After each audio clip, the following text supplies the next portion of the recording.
dans la société dans laquelle nous vivons, si on arrive en disant j'ai la vérité, acceptez-la, inclinez-vous devant elle, on ne va pas aller très loin parce que nos concitoyens ne rentrent pas dans ce genre de discours, du moins beaucoup d'entre eux ne rentrent pas.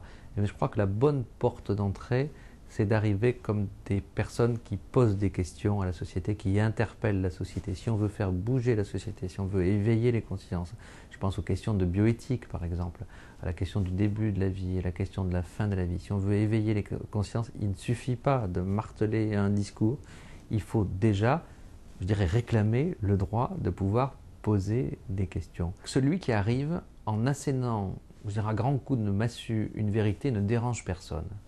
Parce que dans la société relativiste dans laquelle on est, on dit bon, vous pensez ça, vous êtes un extrémiste, moi je pense autre chose, ou je pense rien du tout, donc vous ne me dérangez pas. Celui qui arrive en posant des questions, je suis convaincu qu'il dérange davantage.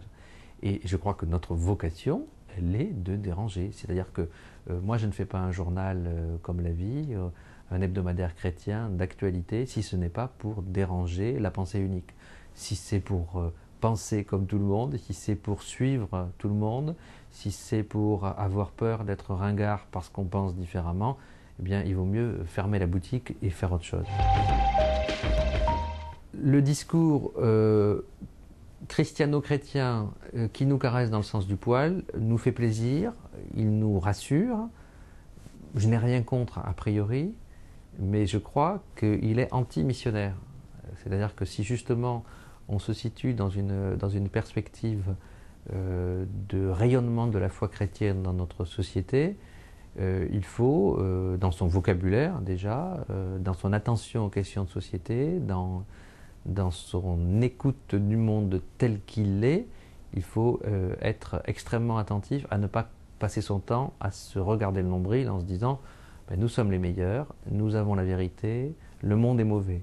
Je crois que si on s'enferme dans ce discours, on va se faire plaisir peut-être, on va se rassurer sûrement, mais en tout cas, la dimension évangélisatrice, missionnaire, rayonnante du christianisme qui est proposée à tous les païens, va passer complètement au second plan. Et ça, je trouve que ça serait une erreur très profonde, regrettable et tout à fait contraire à l'histoire même du christianisme.